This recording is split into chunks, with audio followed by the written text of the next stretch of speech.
Hello, ancient philosophy worshippers. This is our new method of delivery. I am struggling to make these videos, recording and often re-recording things, so please bear with me. I'm sure I'm going to get better at this as time goes along. So what I want to do right now is just basically review some of the ideas that we already spoke about in class regarding the relationship of participation.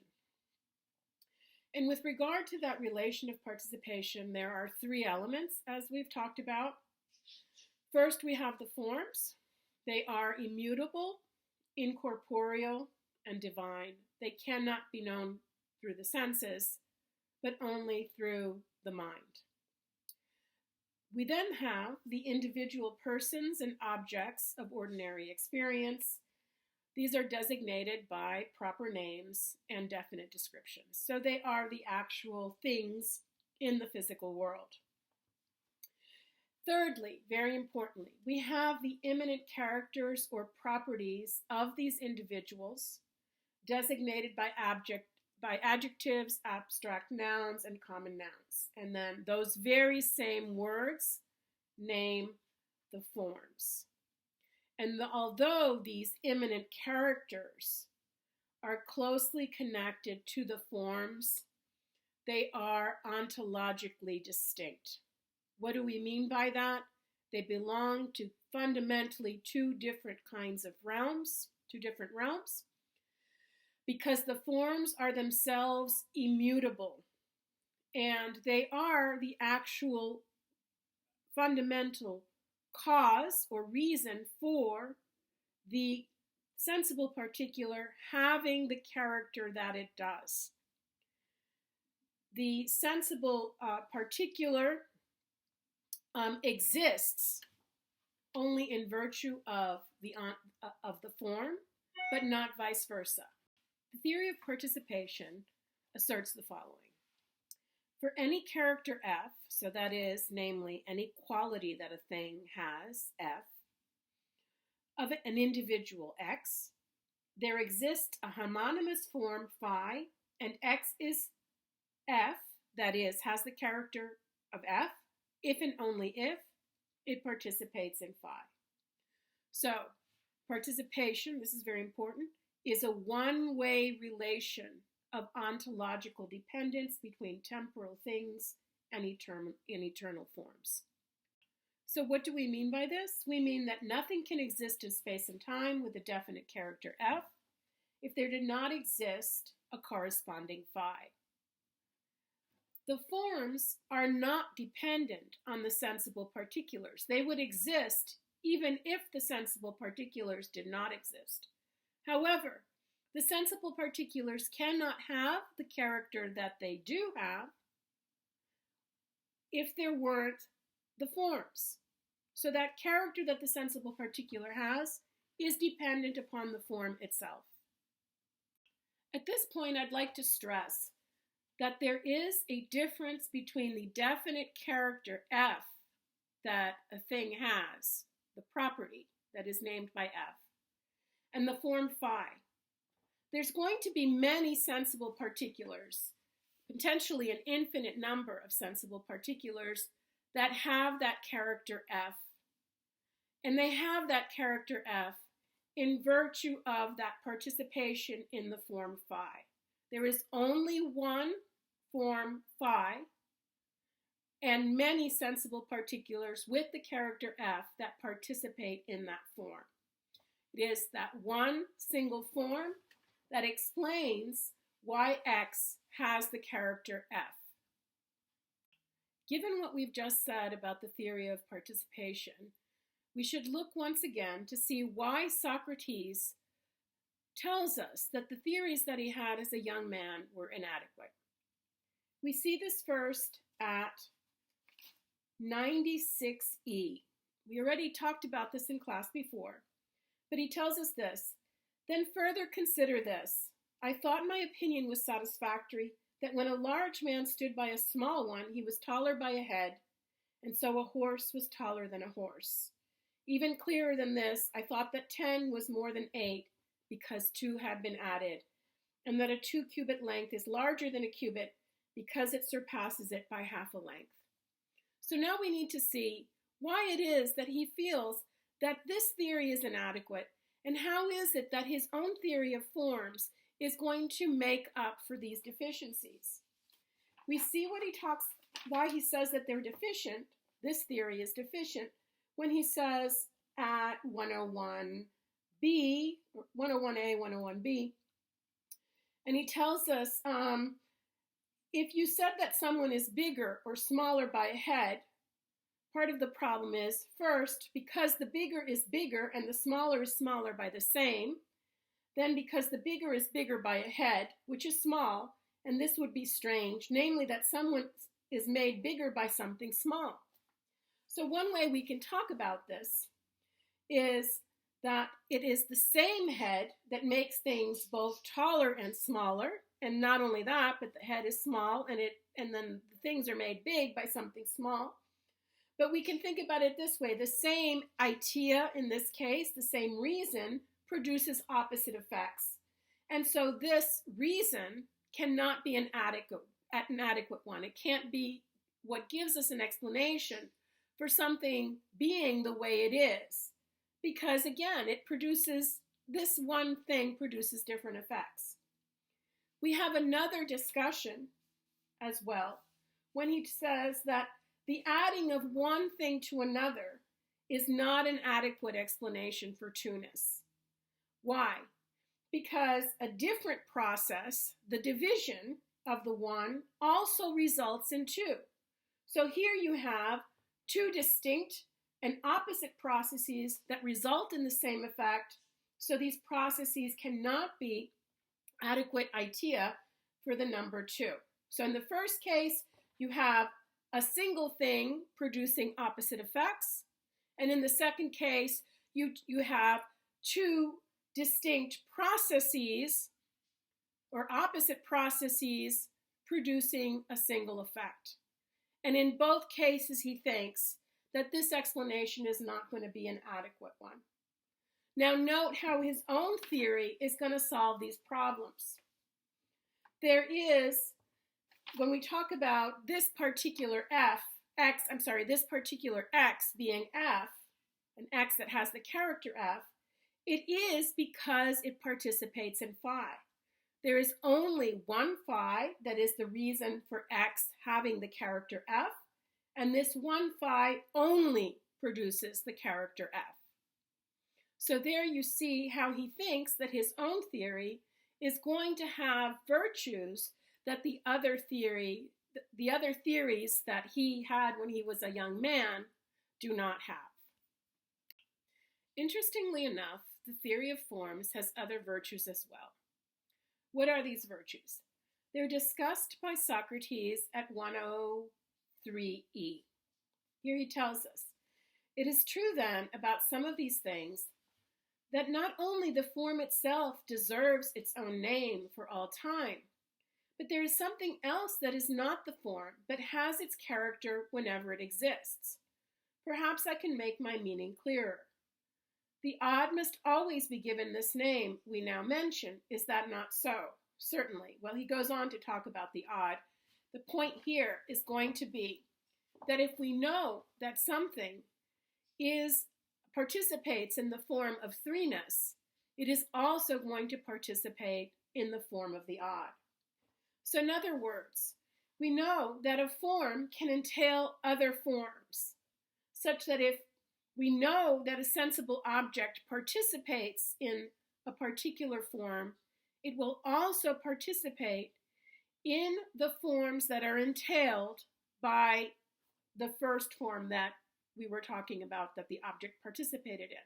So, if an object participates in the form of snow, so an object is snow in virtue of its participation in the form of snow, it will also participate in the form of coldness.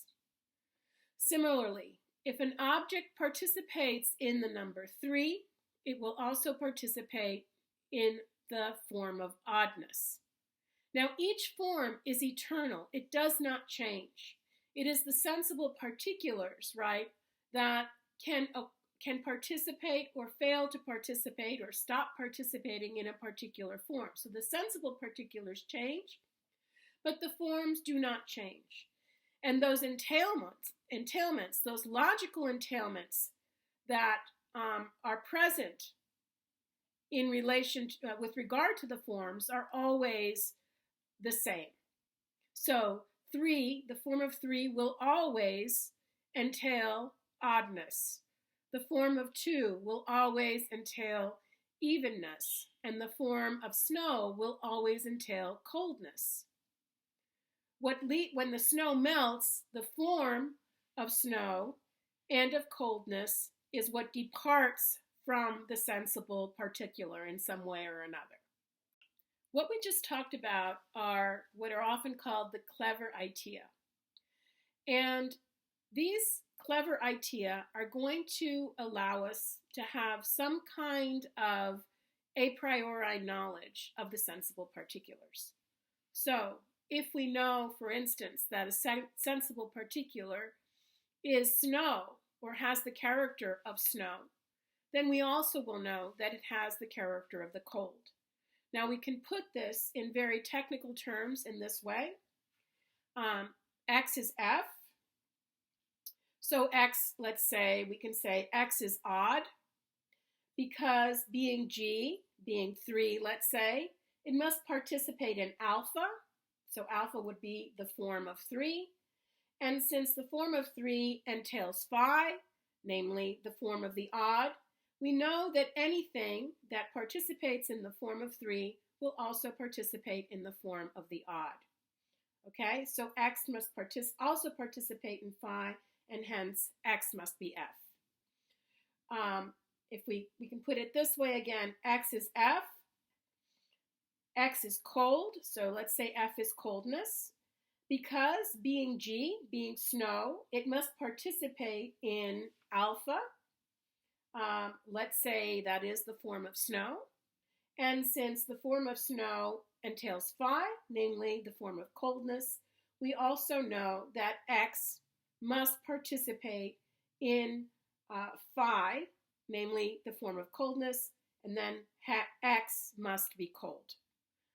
So in this way, we find out many things about the way that the relationships between characteristics of objects. And we do this through the ideas. Through our knowledge of the ideas, we understand these relationships between the characteristics of objects.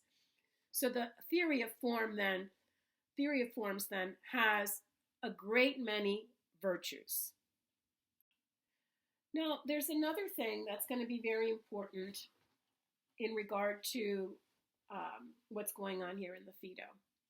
And that is, how does the theory of forms relate to what is going on or what has been going on with the natural philosophers and Parmenides' response to the natural philosophers, and then again responses by the pluralists.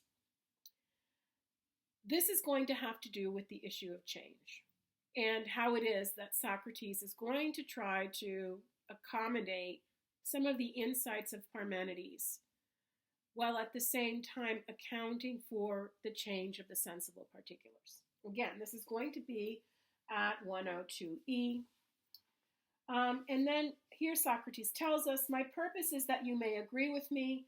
Now it seems to me that not only tallness itself is never willing to be tall and short at the same time, but also that the tallness in us will never admit the short or be overcome. But one of the two things happens.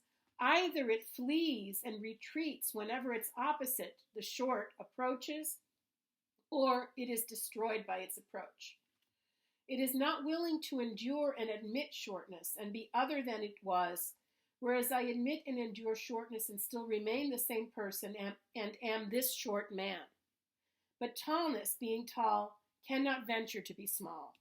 In the same way, the short in us is unwilling to become or to be tall ever, nor does any of the other opposites become or be its opposite while still being what it was. Either it goes away or is destroyed when that happens." Okay, so what we have here then is Socrates making a distinction between the particular, which admits different characters. So Socrates could have been short when he was a young child, and as he grows up, he becomes tall. He loses the shortness and becomes tall. So the sensible particular can somehow remain the same and retain its identity, while at the same time admitting different characters. So this is a very interesting idea. Remember that we had already talked about that part of the reason for why Parmenides' arguments could succeed in the way that he thought they did was because he confused the different senses of to be, or estin. He used it in both an existential and a predicative sense. Here we have, on the other hand, the notion that we have sensible particulars that somehow retain their identity, and it is the characters of those sensible particulars that can change. The characters that those sensible particulars have change in virtue of that sensible particular first participating in one form and then participating in another form. Importantly, the forms themselves never change. Now, interestingly enough, as this discussion goes on, one of the participants reminds Socrates of his earlier theory of the soul, right? That being dead, it then becomes alive, and then it must go from, well, being alive, it goes to being dead, and then it must also go from being dead to being alive. And so we hear, by the gods, did we not agree earlier in our discussion to the very opposite of what is now being said, namely that the larger came from the smaller and the smaller from the larger? So here there's going to be a correction to the discussion. And Socrates tells us, you have bravely reminded us, but you do not understand the difference between what is said now and what was said then, which was that an opposite thing came from an opposite thing. This is now the theory of Heraclitus that he is mentioning here. Now we say that the opposite itself can never become opposite to itself, neither that in us nor in nature. So again, the form itself cannot become opposite to itself. Then, my friend, we were talking of things that have opposite qualities and naming these after them, but now we say that these opposites themselves, from the presence of which in them things get their name, never can tolerate the coming to be from one another. Okay, so again, the idea is going to be that the forms themselves are absolutely unchangeable. Moreover, if a form entails another form, that entailment is present eternally. So, what is it then again that changes? What changes are going to be the particulars and not the forms. I want to conclude this video with some final thoughts on the validity of Socrates' argument regarding the immortality of the soul. The argument depends on his argument, or his earlier argument, regarding the clever idea and entailments, logical entailments amongst the forms. The logical entailment in question here is the entailment between the idea of the soul and the idea of life. So the idea of the soul, he thinks, cannot admit its opposite, namely death. Now the problem, it seems to me, with Socrates' argument has to do with what it is that he is talking about. It is true that the form of soul entails, let's grant him that the form of soul essentially entails the form of life. Now, insofar as a particular participates in the form of soul, it will also participate in the form of life. However, we've seen that the sensible particulars can change. At one point, they can participate in a particular form, let's say shortness, and then at another moment participate in the opposite form of tallness. So Socrates at one point was short when he was young, when he was a child, and when he grew up, he became tall. He no longer participated in the form of shortness and participated in the form of tallness. So the same thing, if a form can leave a sensible particular, then the sensible particular, again, no longer participates in that form and the entailments regarding that form will no longer be relevant to that sensible particular. And if that is the case, then Socrates' argument fails. Okay, so that is all for now. This is about 20 minutes of video, and hopefully you can go back if you misunderstood something. If you have any questions regarding the material that I've gone over, please email me. And once I get a number of questions, I will make another video answering those questions. If there's something that is unclear or people have not understood. Okay, thank you for watching and good evening.